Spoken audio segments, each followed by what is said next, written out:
This episode is brought to you by Accenture. When your advertising operations fall out of sync, everything else follows. Spotify and Accenture are working together to reinvent the rhythm of ad sales, using automation, analytics, and smarter workflows to simplify campaign delivery and access better data across the business. The result? Less time spent on operations, more time connecting brands with the moments and fandoms that matter most. Learn more at accenture.com/Spotify. When you need to build up your team to handle the growing chaos at work, use Indeed Sponsored Jobs. It gives your job post the boost it needs to be seen and helps reach people with the right skills, certifications, and more. Spend less time searching and more time actually interviewing candidates who check all your boxes. Listeners of this show will get a $75 sponsored job credit at Indeed.com/podcast. That's Indeed.com/podcast. Terms and conditions apply. Need a hiring hero? This is a job for Indeed Sponsored Jobs. This podcast is part of the Robots Radio Rocket Club, a program designed to help all podcasts reach their full potential. For information about joining the Robots Radio Rocket Club, check out robotsradio.net. Welcome to Holocron Histories, Star Wars Canon versus Legends. We're going to take a deep dive into the lore of the Star Wars universe. And welcome to Holocron Histories, podcast where we talk about all things Star Wars canon versus legends. I am one of your hosts, Austin, also known as Teacup. And I'm your other host, Ben of Temeria. Yeah, and so we're here to talk about Celebration. Yes. So much news came out from Star Wars Celebration this past weekend. And this episode, we're taking like a breakdown of what happened day by day. The first half of the show, we'll do the first 2 days. The second half, we'll do the last 2 days of announcements. And this celebration was huge. I mean, it had to really be was. Because we're not having one next year. Nope. So, but yeah, we'll talk about the one that comes out in 2 years at the end of the show, which I was so hoping us be able to go to, but it seems like that might not happen since it's still on the other side of the world. Not unless we start making a buttload more money. Yeah. Though it's in 2 years, so we could save theoretically, but it's still stupid expensive. But yeah, let's get into it. So day one, so Thursday when the celebrations kicked off, they didn't really have a whole lot of panels and announcements that at least I know of. They did a inside of the LEGO groups of the 40th anniversary of the Return of the Jedi, which is coming back to theaters on April 28th. We got that before we started the show. The same day as Jedi Survivor, coincidentally. I think not. But yeah, the LEGO announced that they're going to be doing some new dioramas. If nobody knows, LEGO does a lot of dioramas, specifically with Star Wars now. I don't know if they've done dioramas for other series as much. I've seen some Marvel ones and some Disney ones. Disney's obviously big. Oh, yeah. But they did, there's a diorama for the speeder chase on Endor with, is that Luke and Leia on a speeder going after one of the stormtroopers. We have a diorama of Palpatine in his chamber, where Vader and Luke face off against him. Yeah, I think these look really awesome. I wish that Legos weren't ridiculously expensive now. Yeah, that's the one downside to Lego. Like, growing up, Lego was very inexpensive. And yeah, because I remember you used to be able to get like the figures for a couple bucks. Yeah, oh yeah, or like maybe $1. Now you can a minifig now is like $5 minimum, depending on the minifig. It's insane what Lego's done over the last 2 decades. We got but yeah, they look good. Oh yeah, the dioramas look great. going to be, that's the only two that they announced and showed off at the celebrations for the 40th year for Return of the Jedi. Obviously, Lego's probably going to do more than 2 because it's Lego and they like to mass produce the crap out of their stuff. Well, I don't know if this was announced at celebrations. There is a new Lego set coming out for the USC. Is it USC? The Ultimate Series stuff they do. I For can't Lego, remember. it's a Venator class Star Destroyer, and it's a big Ooh. one. Like, it's big. So it'll cost like $200. Probably more than that, honestly, because it's Yeah. Lego. So now go on. Yeah, I was just gonna say, I would expect more kind of 40th anniversary to come out. These two scenes that they're doing are pretty iconic. Like when you think of Return of the Jedi, really, when you think of Return of the Jedi, you think of 2 scenes. You think of or 3 scenes, really. The speeder chase, Luke fighting Vader, and Jabba the Hutt's yacht. Yes. So I would imagine that we're going to get something with a Sarlacc pit or a Jabba the Hutt's I wouldn't yacht doubt or something it. like that. Even if it's anything to do with, like, for it to be diorama that they want to do at a small space, I could see them doing Luke with his meeting with Jabba in his palace. I can see them doing something with that. Or it could be Jabba on his yacht with Leia.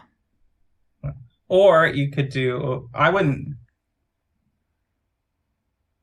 know. I wouldn't see that because I think they're trying to stay away from the that's a good point. Leia, bikini Leia. That's a fair point. But I think we could get Luke in the Rancor. I think we could also get the droids walking up to the palace.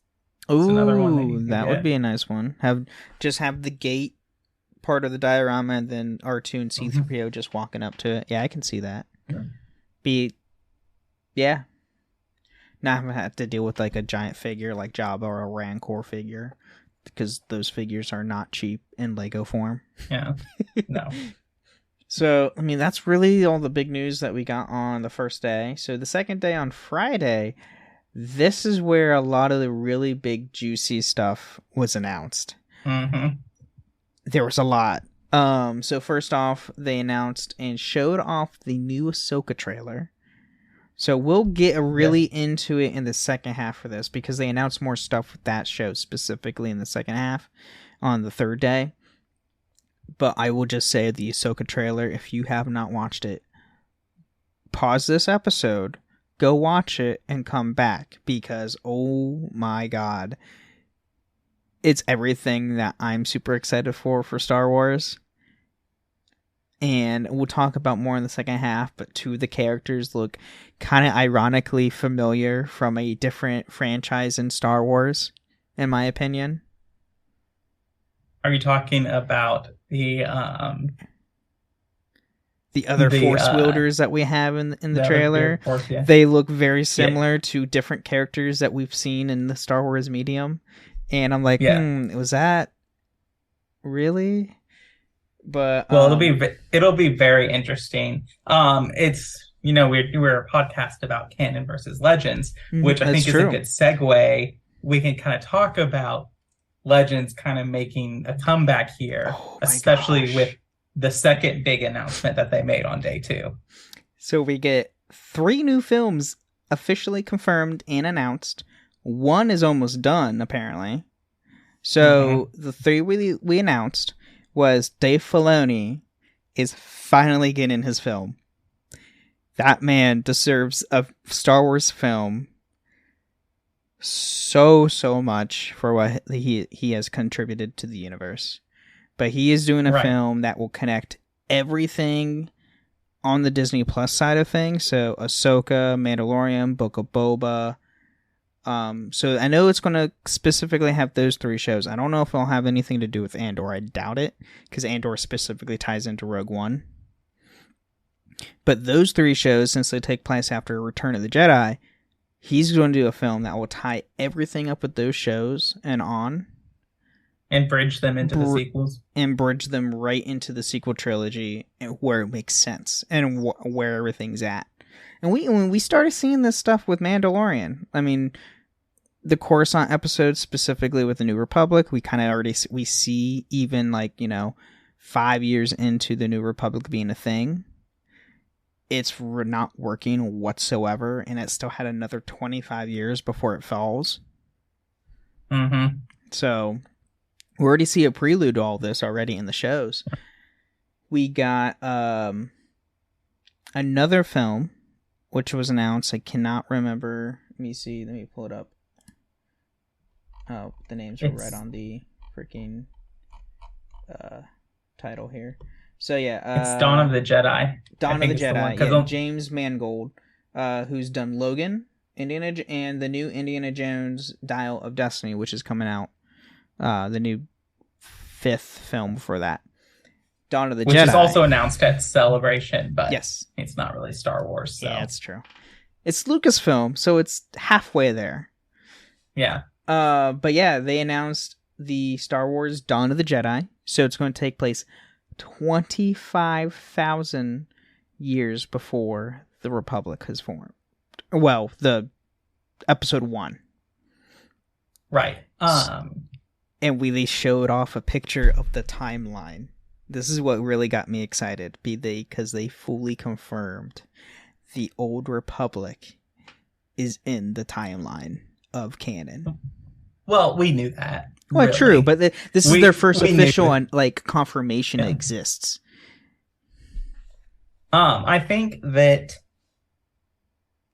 it'll be interesting if they just say, like, I could see them in a lot of ways just going like, okay, we're going to fold the Old Republic MMO back into canon.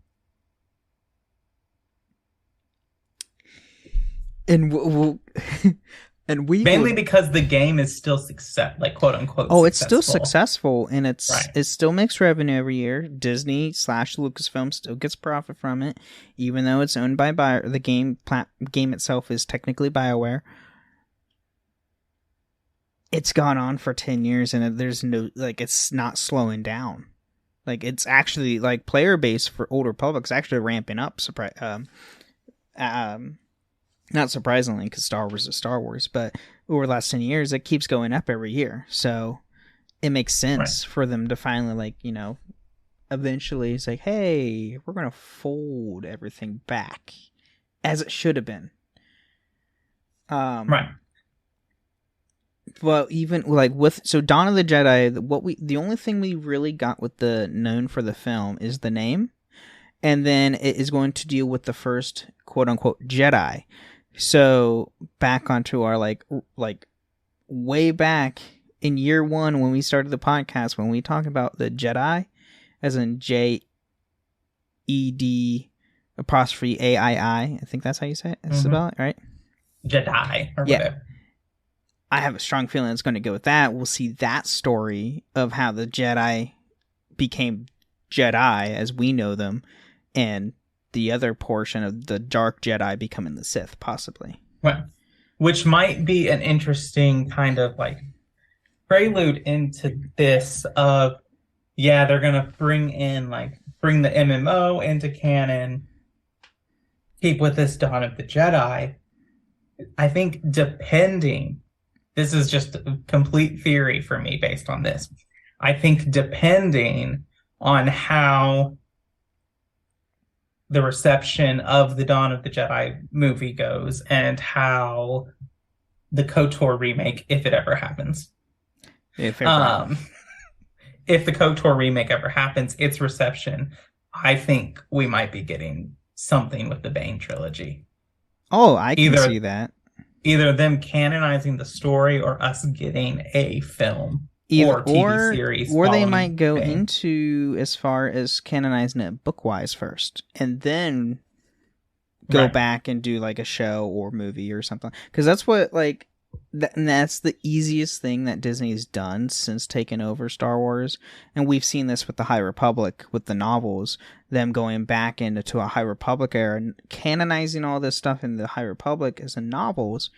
And we'll talk about this in the second half of the show, them bringing it to film or to the screen. Right. But yeah, so we get to go back before even Old Republic, and I think we're about to talk about it here soon. Hasbro announced a bunch of new lineups after. Quick side thing, they're doing another vintage series. It's a 3.75 inch figure, so it's like the small tiny ones of Revan. So Revan's getting another vintage series, which is really cool. So it's kind of like they're kind of hinting at things with the Legends bringing into the canon.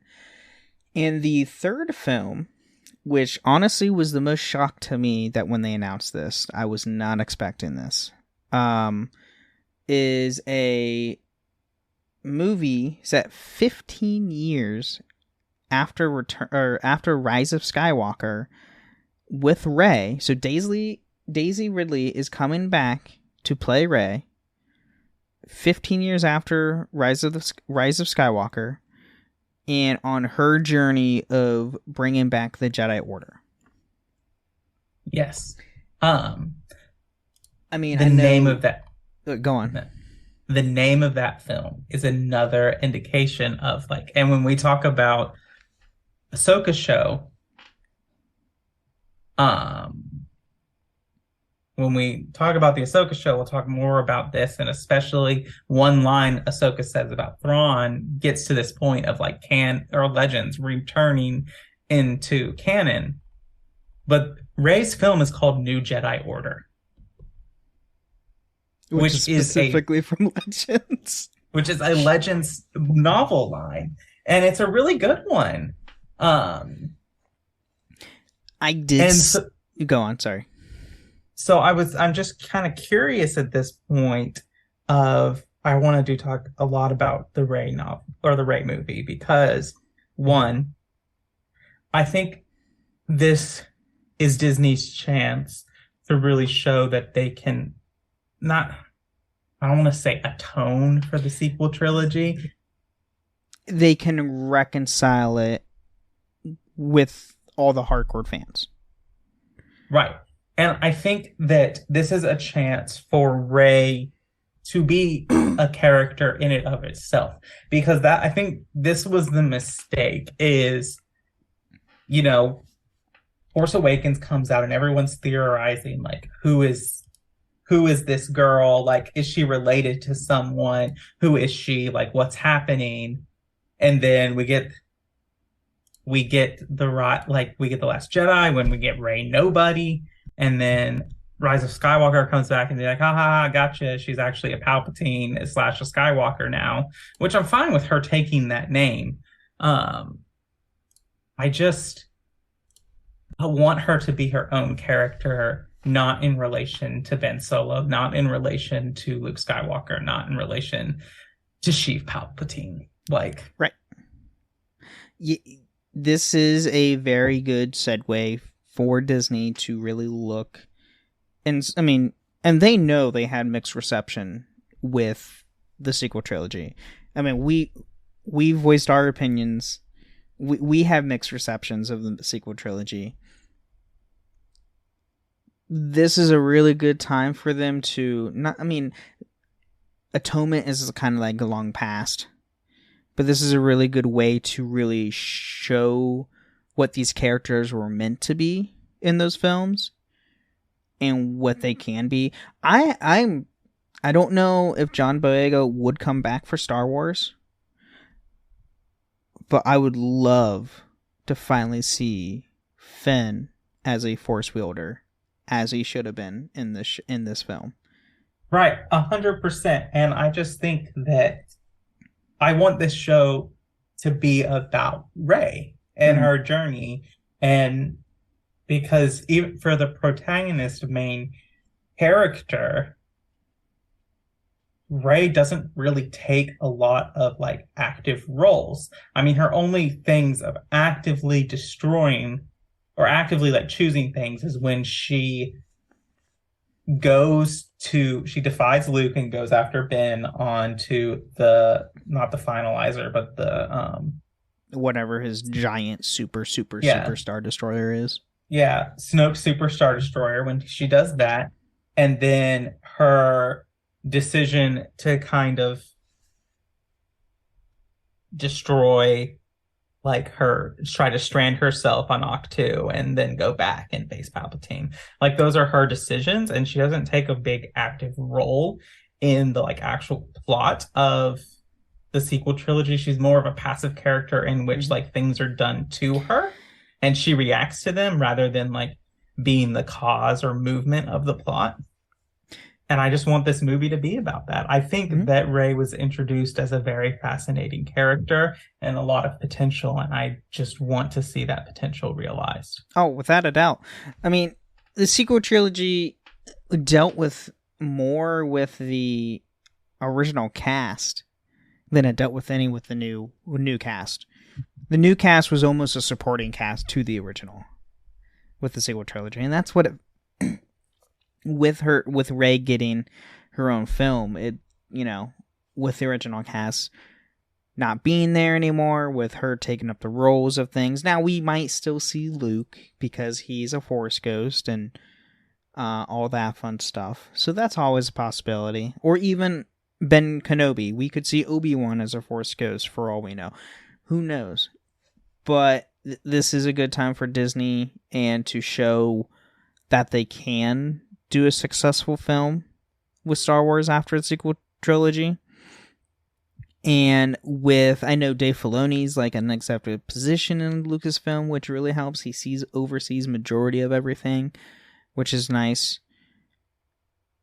And then also, where was I going with this? I lost my train of thought. Shoot. Oh well.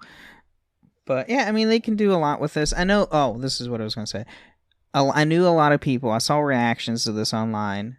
I know a lot of people are mad and upset that they're doing something to the sequel trilogy. A lot of people are hoping to see like maybe a reset in the timeline. One, that's not going to happen. They're not going to get retcon. That's not going to happen. Disney has put so much time and effort into building the sequel trilogy. They're not going to retcon it, especially if anybody goes down to Disney. I am on my way to Batuu this here in the next day. When you're hearing this, I will be in Batuu. That park alone is canon to the series. And it's set in the sequels. And it's set in the original trilogy as well. But it's canon. Regardless if you like it or not, the sequel trilogy is not going to go away. Now, I am excited to see them doing stuff with it, because now they're wanting to explore more past it and before. They're expanding their ways of like showing the different eras, not specifically Skywalker, which is what I'm super excited for. And I think that this whole I think a lot of people are thinking like trying to give Star Wars basically the Marvel treatment, which is that you can create, or even comic book treatment, where you create multiple universes that can have different things going on. And, Wolverine has like 10 different origin stories because they're all different universes, really. And that's okay. And that's established in the world. That's not how Star Wars world has been established. Like, it is one continuous timeline. And even like when we've seen time meddling, which is briefly in the Rebels show with the World Between Worlds, even back in Twilight of the Apprentice, we see that was always the case. Like, that was always the way time was supposed to happen. Yep. So, yeah, for those of you who don't know what I'm talking about, in Twilight of the Apprentice, when Vader is leaving the temple on Malachor, it pans off and you can see a brief silhouette of Ahsoka walking away. Yep. And we come to find out it's because Ezra saves her and then she goes. Yep. In the 50 years Star Wars has been a thing, that has been the most consistent, one of the most consistent things in the universe, canon, legends, regardless. The timeline is one ever-flowing river with no branches, compared to Marvel, where you have the multiverse. Or DC, you have the multiverse. Star Wars is one continuous universe in a continued timeline. There is only Universe 1. Yep. And at this point, Disney's in filling in the gaps, which is what I'm more excited for, is filling in those gaps. I mean, let's be honest. We're all tired of the Skywalker saga. Let's be real. We want to see different stuff. So, and that's what we're finally getting. So, next thing they announced... Yeah, and like, to that point, like, there's a reason that the fan favorites of Legend materials are Jaina and Jason Solo, and Anakin Solo, and, you know, Zek, and all these other people that come into play. Like, yes, we love the original cast and the original players, but we want to learn about, like, how the universe moves on after them. And, like, I think one of the, like, most visceral like reactions to the sequel trilogy has to do with a lot of what some people, and I can see this point of view, of disrespect to Luke's legacy, and like Palpatine returning, and in my opinion, all these Jedi surviving during the events of the original trilogy and the sequel trilogy, I think just says to me, like, I think it does cheapen Luke Skywalker and his importance of, like, he and Leia are the last hopes of bringing this thing. Yeah, I can agree with that perspective. And I do think that both The Last Jedi and Rise of Skywalker do kind of a little bit, like, they're struggling so hard to get out of the shadow of the original trilogy and the prequel trilogy that they almost were disrespectful to it. Yeah, I can see that. So, I mean, it's what they can do. Right. For a long time, I was pretty bitter about Star Wars, and part of that was because I was on the internet.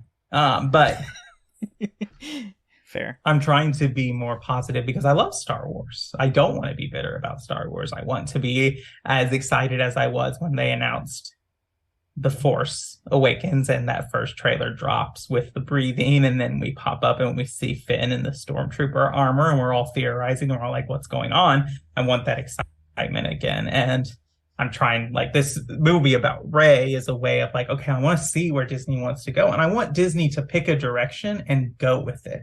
Yep. And, like, not do this flip-floppy, like... Don't go back on what you do. Just stick with your guns and go with it. Literally, and I've been saying this since, you know, Dave Filoni has been involved with Star Wars. Let him take the reins of everything. Like, let him be the head of Lucasfilm and just literally do okay, what's this about? Oh, cool. That's good. What's this about? Oh, yeah, put that to a different direction.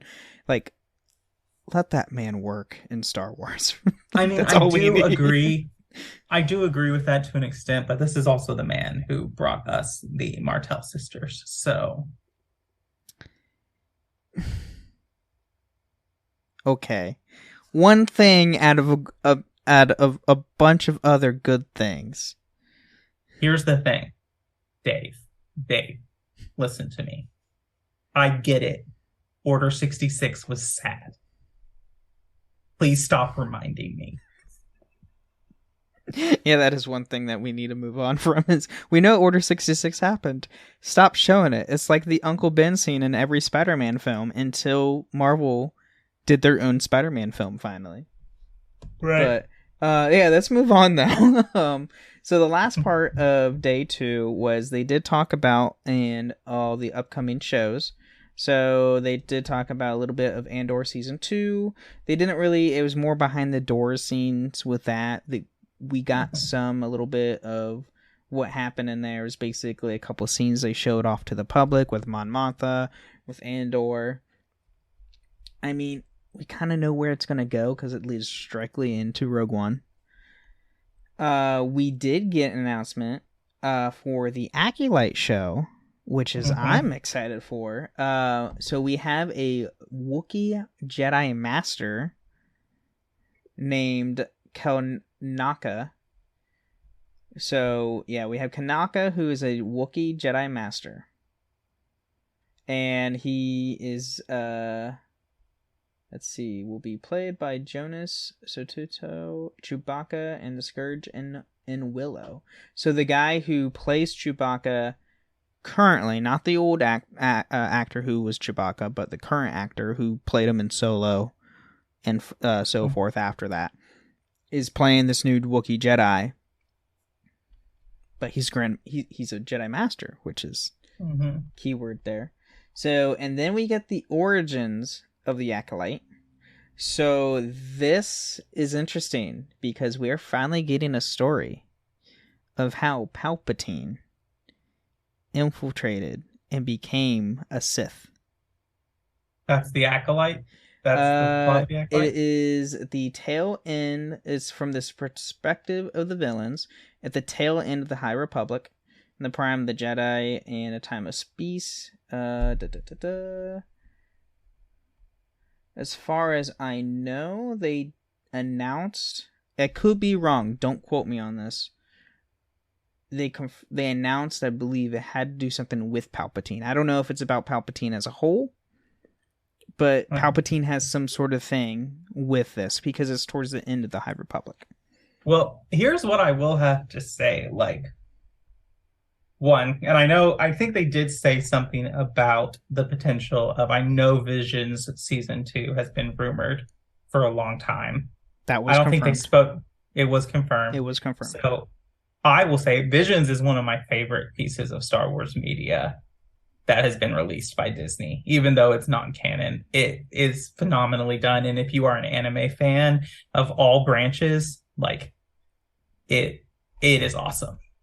And so I'm very curious about this because, Star Wars is best when it's a Western.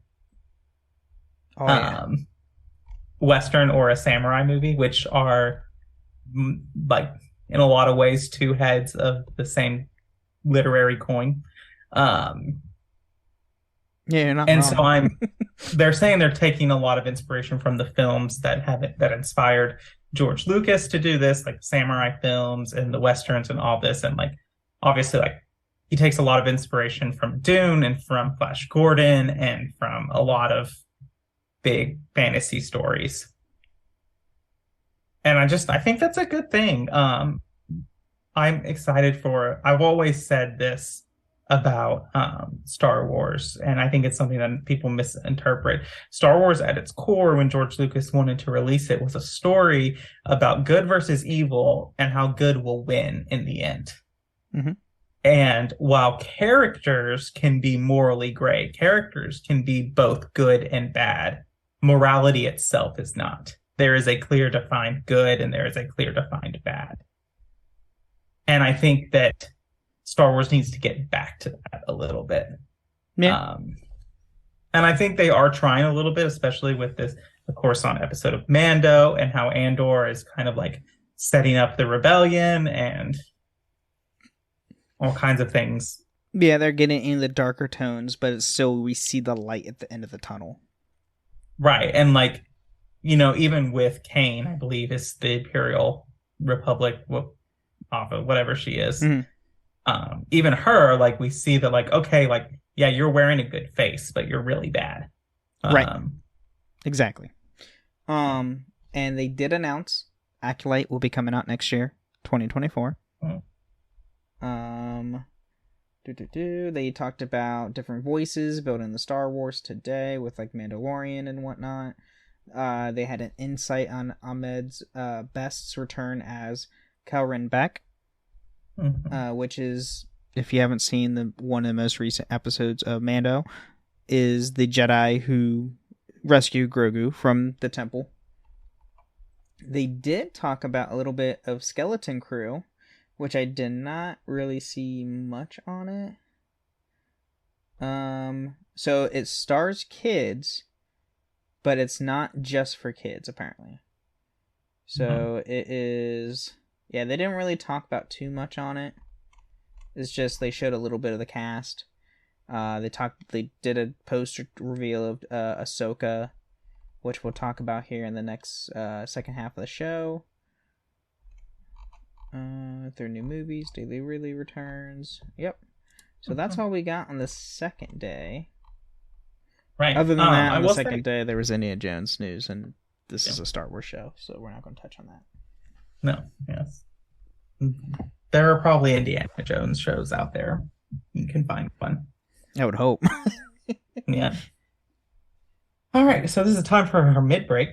Otherwise, we'll be here all day. Right. So let's start with that. Let's get into our mid-break. All right. Visible puts the ultimate wireless hack in the palm of your hand.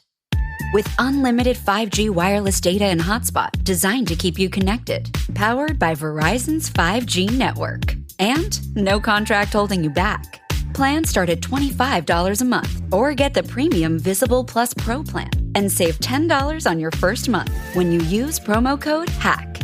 Make the switch at Visible.com. Terms apply. See Visible.com for details.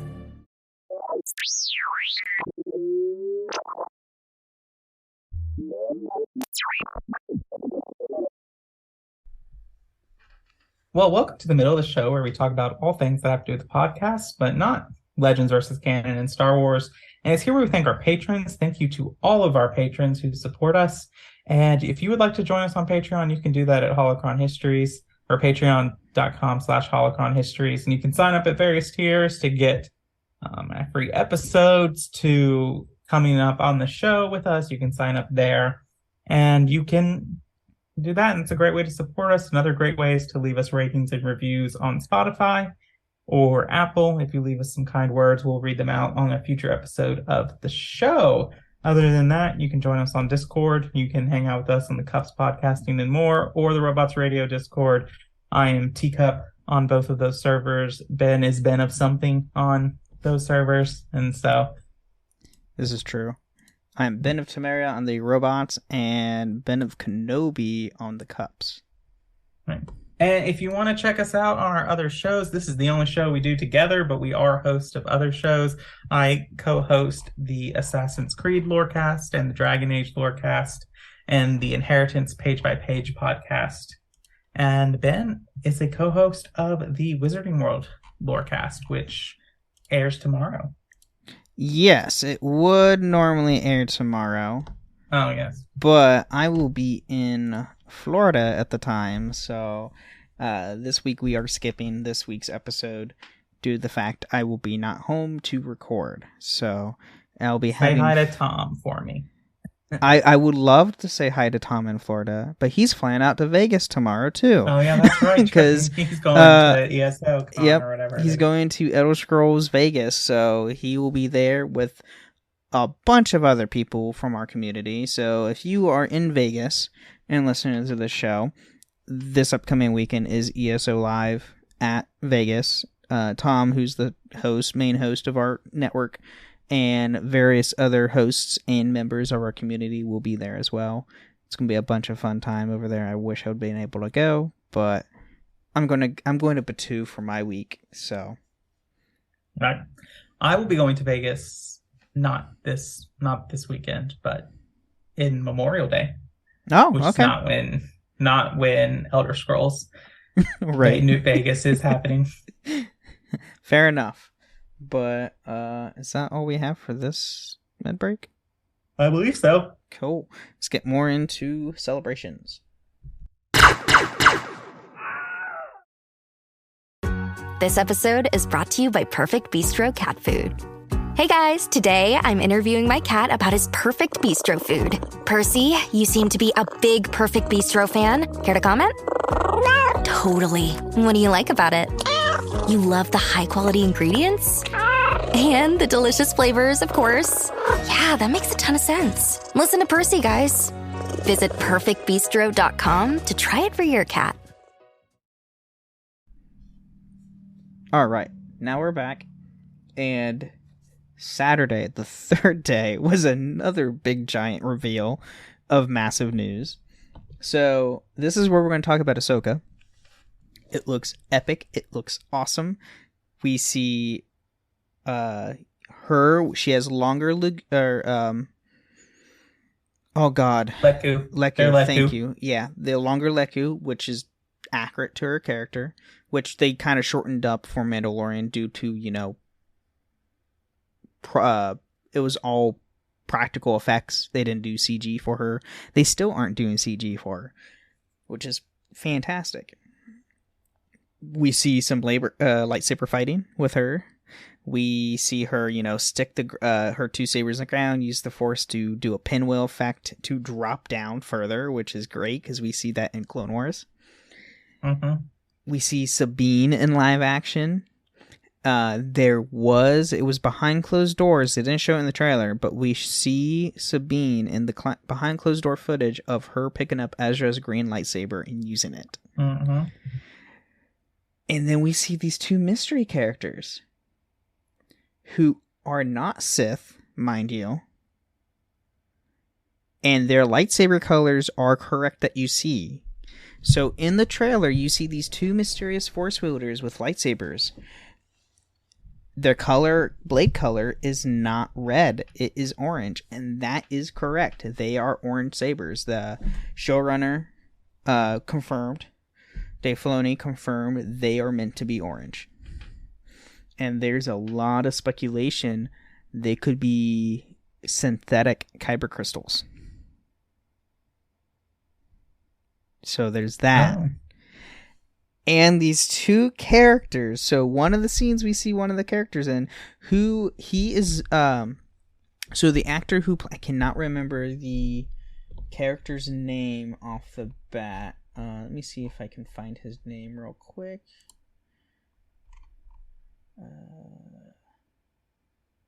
So we do see Hera and Chopper, which I am so excited to see Hera and Chopper, mainly Chopper because he's my favorite war criminal.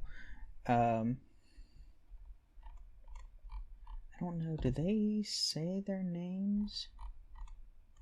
I know they announced their names and I can't remember. I didn't see it. Are.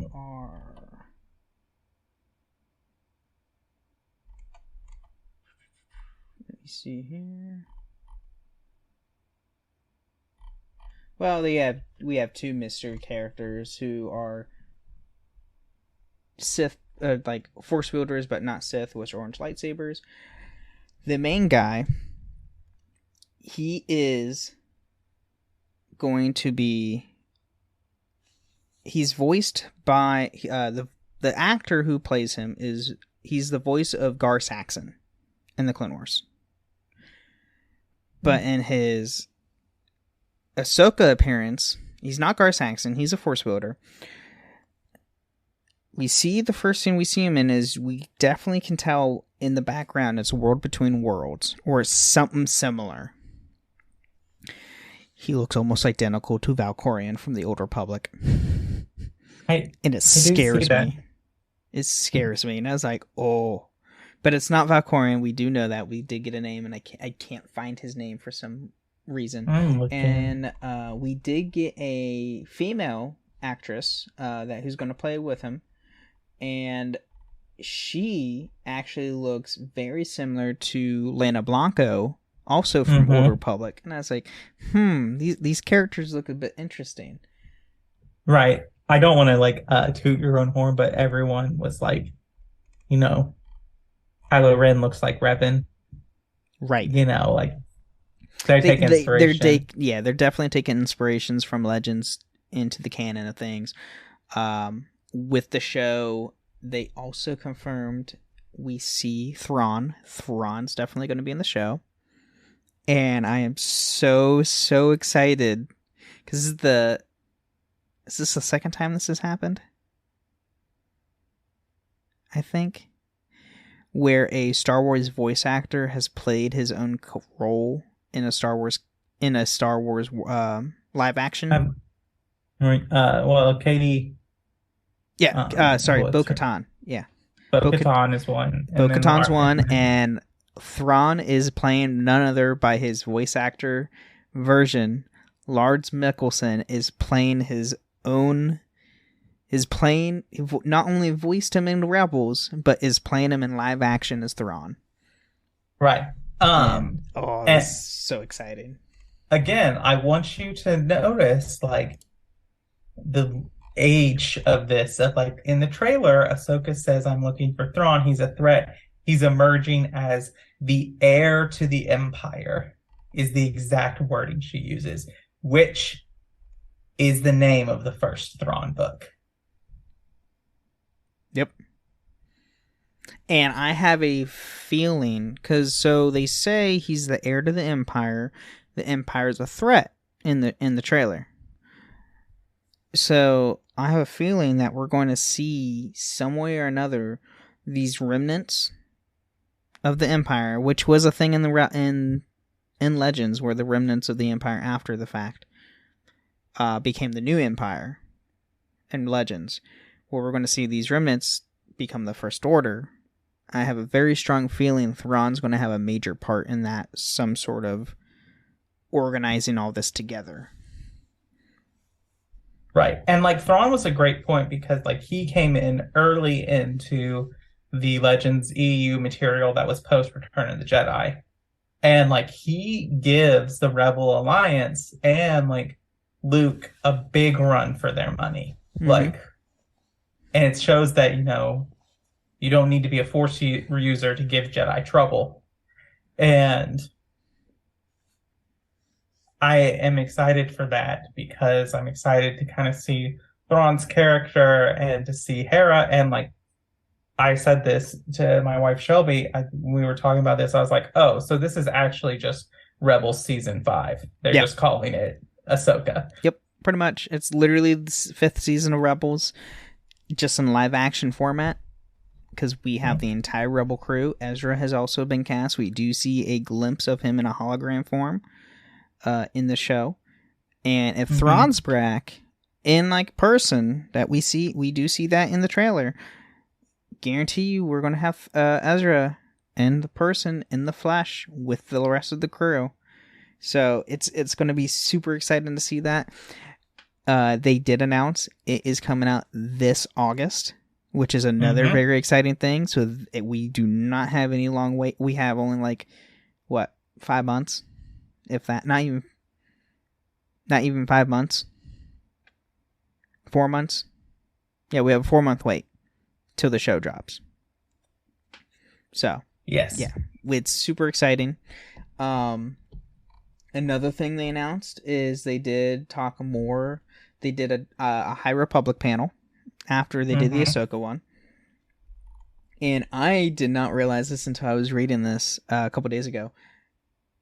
They are bringing in some characters from the High Republic books in the show Acolyte. One of the characters who I truly like in the book series so far is Vernestra Rowe, which they announced that she is getting a full-on live-action version of herself, played by, they had her actress's name, and I can't seem to find it anymore. But yeah, they have Vernestra Rowe being cast. She's apprenticed to Stellan Gios. She is currently a Jedi Knight in the High Republic era that we see in the books. She is the one with the light whip. Right. So her lightsaber, she had configured it to where she can turn it into a light whip. I want to see that on the screen now so bad.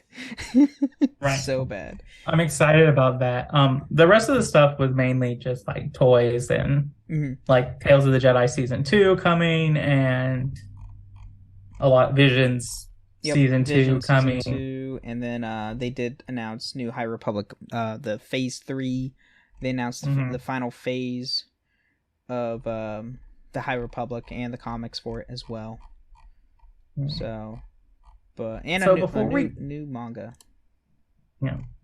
So before we go, we have to talk about the Jedi Survivor, because while not everything we know now was announced at Celebration, we have gotten some new information about Jedi Survivor, and like they invited a bunch of people to come and like play a play test version of the game with the devs there, and we've gotten to see footage of all of that.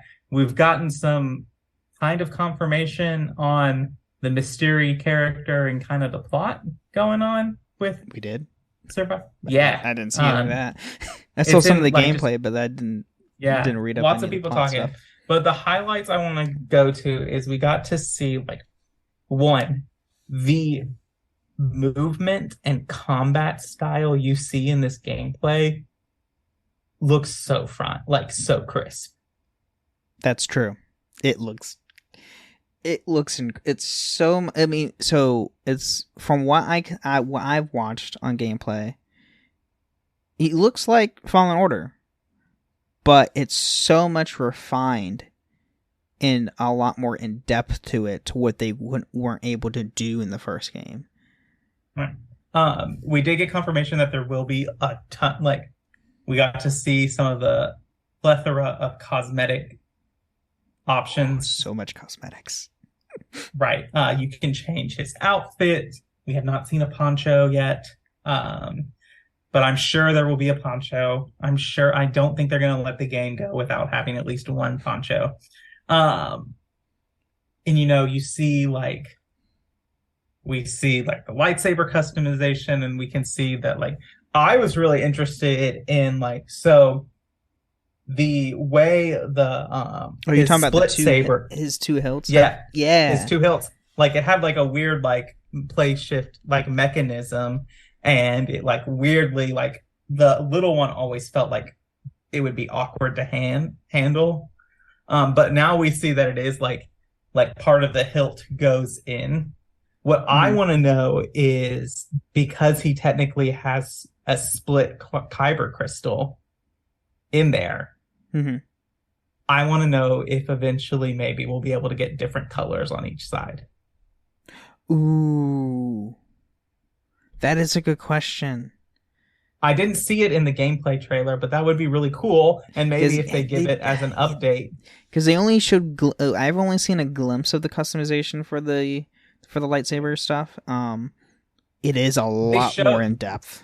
They showed the colors. We are getting a white color crystal. I did see that. I think that's the only new color we're getting from Fallen Order. Because Fallen Order had pretty much the entire array of... But, it looks like he has, Cal has basically, in his time, basically made his saber a little more sophisticated to where it doesn't look like a weird patch job. And we get that a little bit that in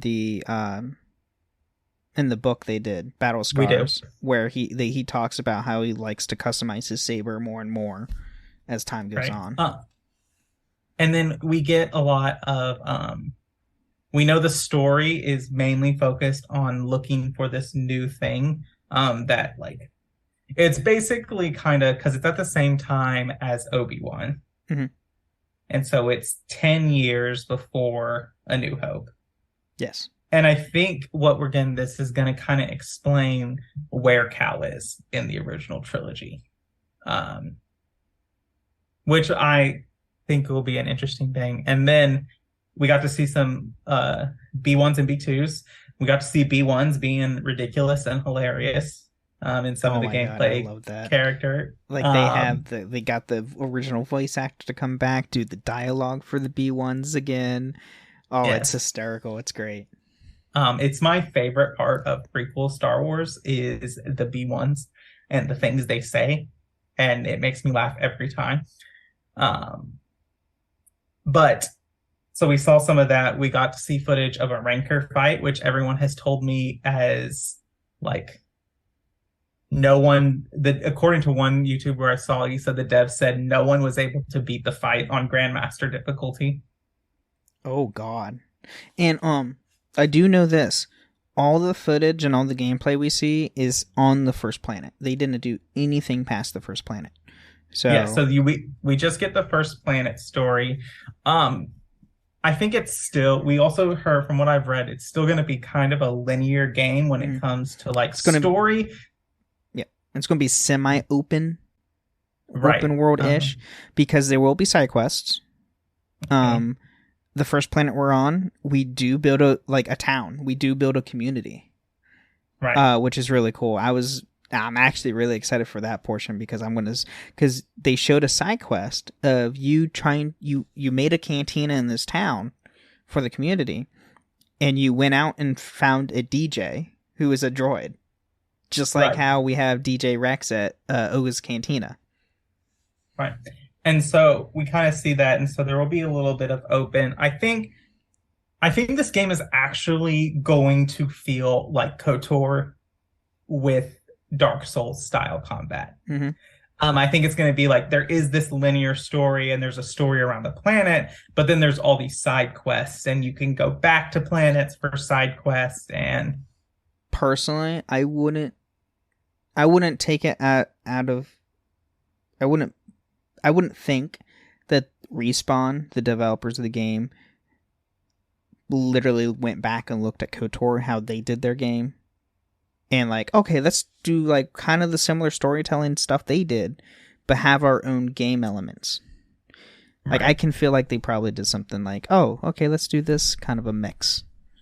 And it's very much a lot that we see. And not a lot of developers do this, but a lot of what we see is stuff that has been asked for by the fans of Fallen Order. That it's like, hey, we love the game, but we'd really like more customization. We'd really like fast travel points. We'd like our collectibles to actually mean something. Mm-hmm. And so Respawn, one of the very few devs that I've seen in most recent years, literally looked at fan feedback and literally took the entire list of what people have asked and is like, all right, cool, we can do that, and they just slapped it into the game. hey, you cannot discount Maik the Liar and his commentary. Whoa. I never said anything about Maik. Maik's great. But yeah, like, Jedi Survivor looks great. We literally have 2.5 weeks left. Yeah, 17 days or 16 starting tomorrow. So about 2 weeks left, roughly, before the game drops. 2 weeks from Friday. It's gonna be great. I'm super pumped. We did talk about Vision Season 2. Tales of the Jedi is getting a second season, which thank God for that. Bad Batch is getting a third and final season next year. That was confirmed. And then I still haven't finished that. I know. I was trying to finish it today. I was finishing season 1 today. And then, other than that, the other major announcement is the next Star Wars celebration it won't be next year. It will be 2025. And the reason why me and Austin won't be able to go is because it's being held in Japan. So yeah, that's if you stupid. want us to go, if you want us to go to Star Wars Celebration, sign up on our Patreon to support the channel for us to go to Japan. If you all want to start raising money for us to go to Japan in 2 years, we will do a live show from Star Wars Celebration. Oh my God, that would be so much fun. Lucasfilm, if you're listening, sponsor us. Let it take us, get us over there. We're out there on the charts for Star Wars podcasts. BioWare, if you're listening to me, do the same thing for Dragon Age. Yes, BioWare, if you are listening to a Star Wars podcast, which I so hope you are because you're entrusted with KOTOR and SWOTOR, send the cups and myself to the next Dragon Age convention thing you guys would do, or showing of the game. Right. BioWare, do that. Ubisoft, you can do what you want, but I'm kind of afraid of your fans, so we can. That is a joke. I love the Ubisoft fandom, but they're intense sometimes. I would second that. I love Ubisoft. I love Assassin's Creed. I love those games. Yeah, no, I would agree with that statement. But yeah, that's what we got from Star Wars Celebration. We won't get one for 2 years, but yeah, there was so much news, and I after this episode, I'm going to pack bags and get ready to go to my Patu trip and buy more merch. What time is your flight? 11:15 is I'm flying out. Oh, so okay. You're not staying in the Galactic Cruiser? No, God, no. Oh, God, no. That's too expensive. One, that's too expensive. Two, apparently are changing the Galactic Star Cruiser stuff to where they're only going to do it so many times a week. Because it's not as active. It's like, I wonder why. It's not as active because you make people stay there and they can't go do other things in the park. My thing is, it's too short. Yeah. It should be a minimum 3 days, not 2 days. It should be 3 nights. Not 2 nights, 3 nights, Disney. 3 nights for that experience to make it worth it. Just keep the price the same. Just make it 3 nights. And you only get like half a day in Galaxy's Edge, right? Mm-hmm. Yeah, you only get like half a day or something. So it's not even like... It's more of a hassle to do Galactic Star Cruiser if you're not from the Orlando area or in Florida. More for the fact that you have to book that, which you can't book through their website. You have to call for that, by the way. And then you would have to book another, if you want to stay there more than like the 2 days that you're in that Galactic Star Cruiser, then you have to book at another resort with more money to do that. It's just, It's more of a hassle. They either need to lower the price or make it a longer stay. And like, if the way they're doing like lightning lanes and all those things, like if you don't get a good one, half a day isn't even like enough time to do all the rides. Right. Or even if you do a building or of anything of that sort or any of that stuff. Yeah. It's, is what it is. But I'm sure they'll probably figure something out to make it worth it or make it better in some way or another, because it has a lot of potential. It really does. They just need to make it either affordable, and have you stay longer. That's what they need to do. Yes. Because I'm sorry, $2,500 for 2 nights for 2 people is not worth it. Granted, it is the most immersive thing that you would get for Star Wars as in universe kind of a thing, because it's all cast, everything's in literally playing their part, super immersive. But I've had people tell me I had more immersion at the Wizarding World of Harry Potter at Universal than they did in the Galactic Star Cruiser. More for the fact they had more time to do stuff at the Wizarding World than they did in the Galactic Star Cruiser. So, it's up in the air. Do what you want to do. But yes, I'm going to Batuu here starting tomorrow. Building a saber, build another saber, building another droid, buying more stuff. I have half a suitcase free to fill it. So, yeah. Super pumped.